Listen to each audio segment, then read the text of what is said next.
We're standing here at Gobekli Tepe, one of the most extraordinary archaeological sites ever to be uncovered, actually, where 12,000 years ago hunter-gatherers came, and as far as we know, only had stone axes. They had not yet developed pottery. They had not yet developed any carving tools. They had not invented any of the agricultural developments that led to the Neolithic Revolution.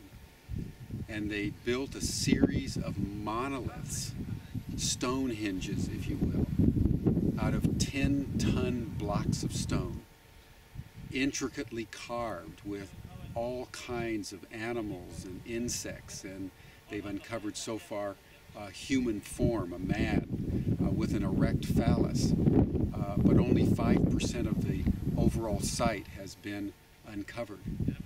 And they communed here for 1,000 years. And then at the end of the 1,000 years, about 10,000 years ago, they intentionally covered up the site and created a mound and left it. And after they left it, the Neolithic Revolution and the agricultural revolution was ignited. And it feels profoundly synchronistic to us that what was created and developed, ignited 12 to 10,000 years ago by shamanic seers who constructed monumental structures before there was any monumental capacity, and then buried it right at the moment now when our entire civilization that they created is coming to its denouement. And in the face of climate change and the ecological turbulence that we've created because of our exploitative technology, this site is being uncovered for the first time in 10,000 years. There are deep mysteries here. Where did they get these stones? How did they carve these stones? How did they transport these stones? We know from different traditions, including Stonehenge and Machu Picchu in Peru, that these shamans could carve and transport huge blocks of stones through sound. And that's something that is just worth contemplating. So we are here. We'll be developing a pilgrimage to Gobekli Tepe probably over the next 12 to 18 months. And it's very exciting for Bob and Will and Judith and I to uncover this place and begin to scout out some of the possibilities for a pilgrimage.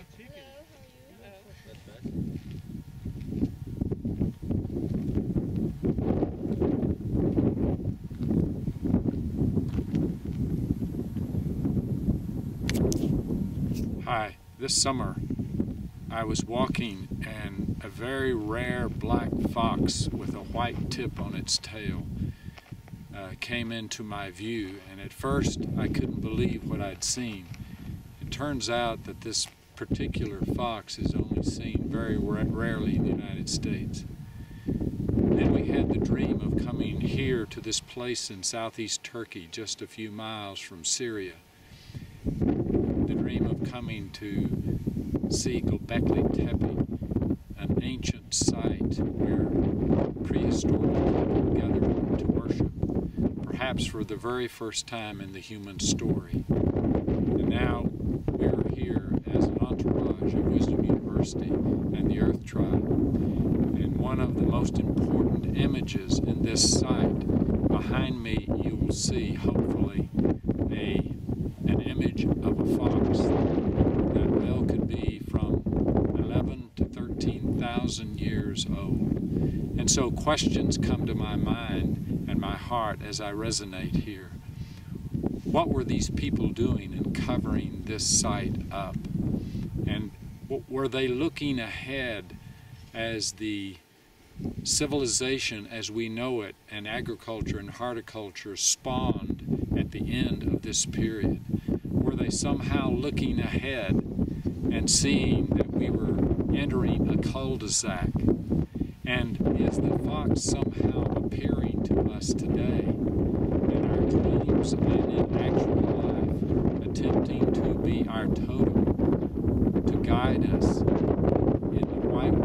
of history, that, as Jim Garrison puts it. These are questions that are resonating, and in the next few days we'll be probing that in our meditations as we sit here with these monoliths from these thousands of years ago.